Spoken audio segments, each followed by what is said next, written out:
Glyn, June clearly brought with it a slight change from the recent reasonably benign market conditions we've become used to. What were the main factors at play? Yes, it was I think will prove to be, when we look back, a very significant month. I think we had confirmation in June that we've seen the end of the 32-year bull market in bonds. And I think the really big issues were all about the Fed and tapering of its ultra-loose monetary policy, QE, and also events in China, where there is quite clear evidence of quite a significant slowdown going on. Let's talk about the Fed first then. The taper tantrum, as it's been dubbed in the press. Is that a surprise to you, how the market's reacted? It's a surprise how the market's reacted. It was a given that at some stage the Fed would rein in ultra-loose monetary policy. It had made clear that it would only start to rein it in when unemployment reached 6.5% and inflation was 2% and sustainably at 2%. I think the intriguing thing about what happened at the Fed meeting on June the 19th was that they revised their forecast for unemployment. So within the next couple of years, they now think unemployment is going to be usefully below that 6.5% threshold. They revised down their inflationary forecasts. So for this year, they're looking at inflation of only about 1.2, 1.3%, and they expect it to be 2% or below over the next 2 or 3 years. So both those pointers are very significant, because that's pointing now towards the triggers for an end to the QE program, where they've been buying assets, treasury bonds and mortgage-backed securities at 85 billion a month.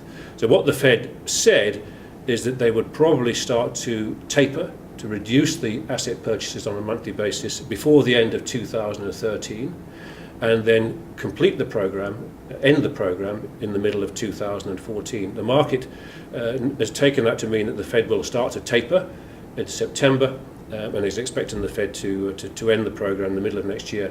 The market reaction was definitely, I think, quite a surprise in that there was an immediate, quite sharp rise in bond yields, in treasuries, and of course therefore across the world, because treasuries are ultimately the security at which other bond markets are priced off, and quite a sharp drop in equity markets, a particularly sharp drop in those markets that have become very dependent on the excess liquidity of the past couple of years. So things like gold fell 10% immediately.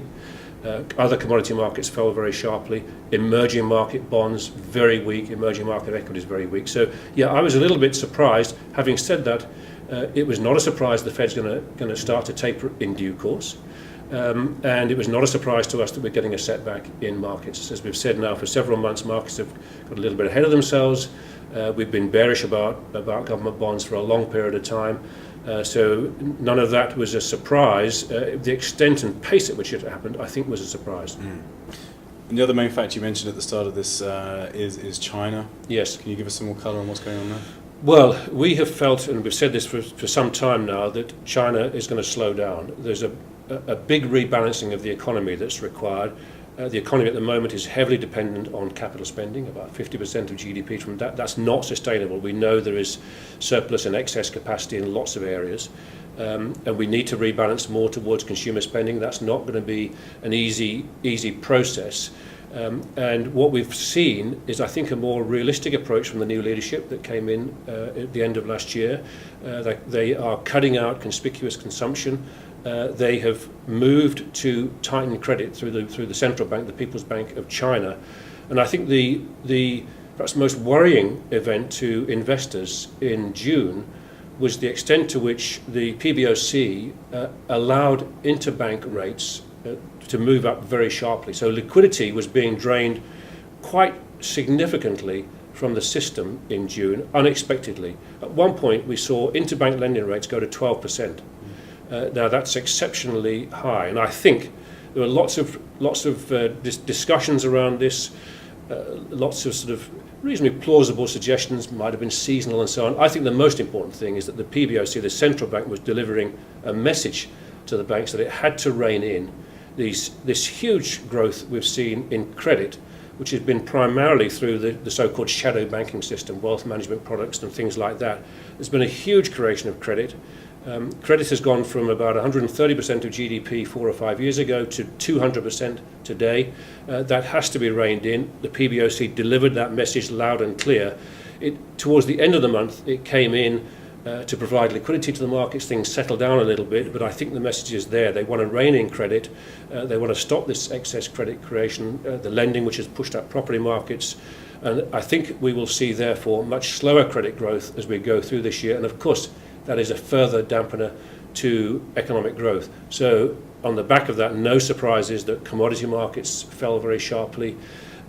Currencies that have been heavily dependent on the success of China in recent years. The Aussie dollar, prime example, is now down 12% so far this year, had a big fall in June. So a big correction going on there. And I think now the consensus view about Chinese growth is moving more towards the position we've had for quite some time, where we've said we think growth is going to be more like 6 or 7 than 8 or 9. If anything, that 6 or 7 may still be revised down, I think, as the year goes on from my perspective. Sticking with GDP growth, economic conditions in the developed market, in parts appearing pretty reasonable. Yeah, look, I think there's a really interesting contrast going on. I mentioned the fact that equity markets had quite a sizable sell-off on the back of the Fed's announcement, which indeed they did. But developed markets for the month were only down about 2.5%. Emerging markets were down about 6.5%. That continues a trend now that's been going on for the best part of a year. So far this year, emerging markets are down about 10%, equity markets. Developed markets are up about 8.5%. Huge divergence. And I think that is reflecting to a degree the economic reality. Growth in the emerging world is slowing down quite significantly. Not just China. Brazil, which is another huge emerging economy, is going through a very tough time. The currency has been very weak. Industrial production has turned negative year on year. The country has relaxed its controls on inward capital flows, which is only put in place a matter of 12 months or so ago. We're seeing quite significant social unrest in parts of the emerging world, Brazil, Turkey, Egypt, of course, very recently at the end of the month. All of those things are suggesting that growth in the emerging world is going to be on the weak side, whereas what we've been seeing from the developed world is actually reasonably encouraging. I'm not suggesting for a moment that developed economies are going to start to boom. That's simply not the environment we're in. But in the US, the numbers coming out have been reasonably good. And bear in mind, the US is actually facing the headwind of quite significant, quite serious fiscal contraction as a result of sequestration and the fiscal tightening earlier this year. It takes about 1.5% out of the economy in the first half of this year, yet the economy has still grown by a couple of percent or thereabouts. So house building is strong, and I think is going to continue to remain strong. Retail sales, consumer confidence has been strong. So the US looks set for, I think, reasonably steady growth this year.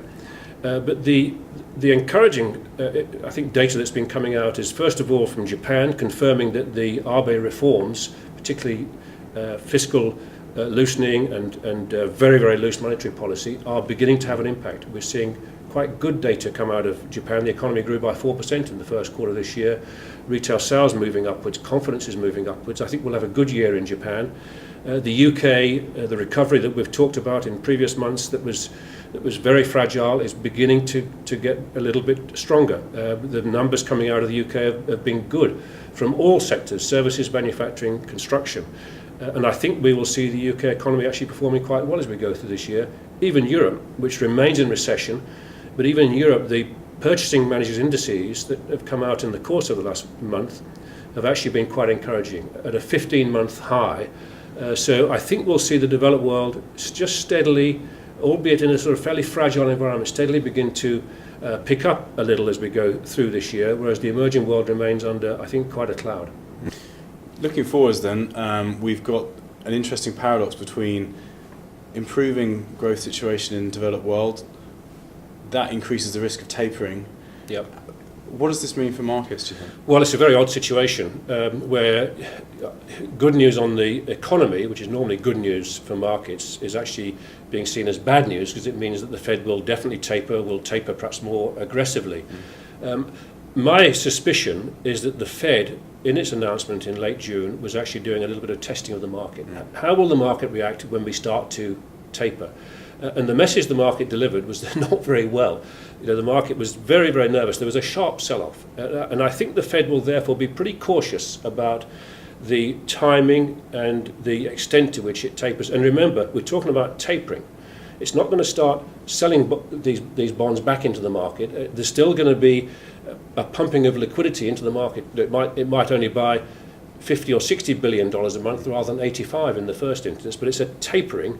The Fed also made it very clear that that decision, which is data dependent, is not preconditioned. It will depend very much on the way the economy goes in the coming months. So if the economy slows down, they won't taper. The other important point that the Fed made is that the decision on tapering is quite independent of the decision on the timing of the first move up in interest rates, and it still expects that in 2015. So we've still got a fairly long period ahead when interest rates are going to stay at zero. The other important point is that if you look at the other big central banks, Japan, we know what the BOJ is doing. It's going to remain ultra loose for as far as the eye can see.